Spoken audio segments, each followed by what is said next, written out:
Hi, this is Raquel, and you are watching my persuasive speech, my 16-year-old son. So, 1 in 4 young adults between the ages of 18 and 24 have a mental illness. Many people have mental health concerns from time to time, but a mental health concern becomes a mental illness when ongoing signs and symptoms cause frequent stress and affect your ability to function.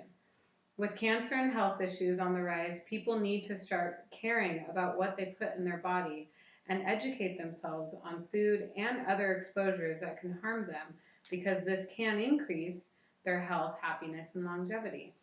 Mental health can have a direct impact on what you choose to eat, and what you choose to eat can have a direct impact on your mental health. Mental illness is an overlooked issue in our society. Not only mental illness, but negative connotations that mental illness ensue. Moods and emotions are consistently found to be associated with biological measures such as blood pressure, cortisol, and inflammation, as well as indicators of disease such as artery wall thickening, which is scary.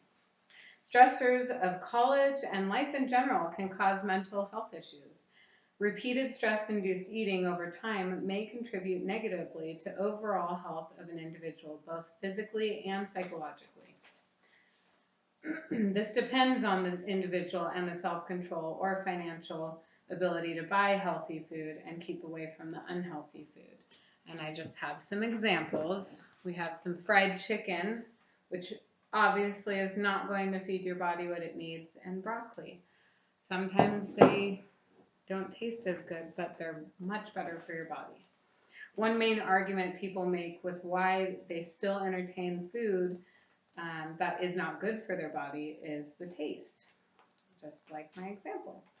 Some say that healthy food is okay, but sugary sweets and heavier carbs are so hard to stay away from because they taste so amazing and make us feel good. Why do they taste so good? A study was conducted and found that sugar releases opioids and dopamine, and thus might be expected to have addictive potential, which is scary. So, what would happen if you stopped feeding your body these foods? Well, if you stopped eating sugar long enough, you would stop craving it. And you would also have to stop eating alternative sugars like stevia. You would have to starve your body from it, and you would actually stop craving it, as well as starches. There are things in our gut that communicate to our brain called microbes. One of the biggest flaws to eating habits are the man-made sugars and other ingredients that our body does not recognize or react to correctly. Fructose elicits no insulin secretion from the pancreatic cells and fails to stimulate satiety signaling from the brain. In other words, man-made foods such as high fructose corn syrup, which is in majority of preserved or sweetened foods, does not communicate to our brain that we are full, or does not produce insulin, which is needed for regulating our blood sugar levels. This lack of insulin production results in insufficient plasma leptin levels needed to regulate further food intake. Leptin, from the Greek word leptos, meaning thin, is known to help regulate energy balance.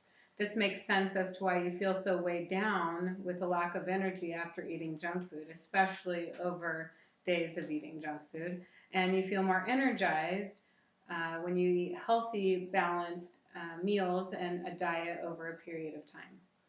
So if our body cannot recognize what we are eating, how is it supposed to dispose of it or properly react so our body can continue to function on our daily needs and activities?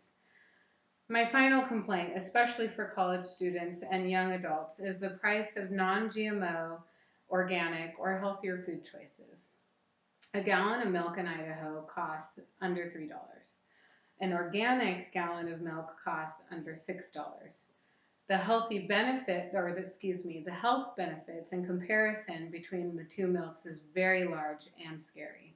You can find traces of drugs, antibiotics, and other things given to the cows on regular milk, and it's said to actually weaken your bones. If everyone stopped buying the food filled with the unhealthier ingredients, the cost will start lowering for healthier food. Mental health is a direct reflection of the environment and what someone intakes. The lack of knowledge of our microbes in our gut and the communication to our brain hinders people from choosing to eat healthy. Lastly, the argument of cost is ever changing as more people are choosing to buy healthier food. The cost has been decreasing.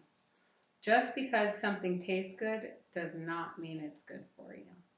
Thank you so much.